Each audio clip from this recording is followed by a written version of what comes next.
धोबी का कुत्ता, न घर का न घाट का। ये मिसाल आपने अक्सर सुनी होगी, मगर हाल ही में इसे एक दानिश्वर ने गलत करार दिया है। उनका कहना है कि लफ्ज़ कत्ता है, कुत्ता नहीं है। इस सिलसिले में वो दो दलीलें पेश करते हैं। पहली ये कि धोबी और कुत्ते का आपस में कोई कनेक्शन नहीं है, क्योंकि कपड़े धोने का काम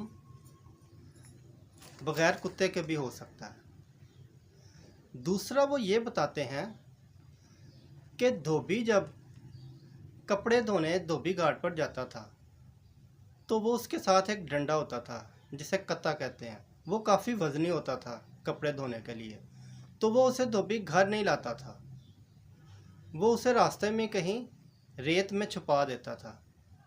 धोबी घाट पर वो इसलिए नहीं रखता था कि कहीं ये कत्ता चोरी ना हो जाए।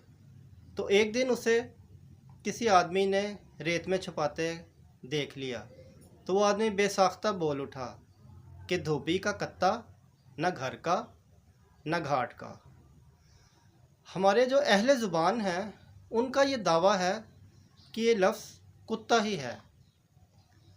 अब ये आप पे है कि आप इसको क्या समझते हैं, कुत्ता या कत्ता।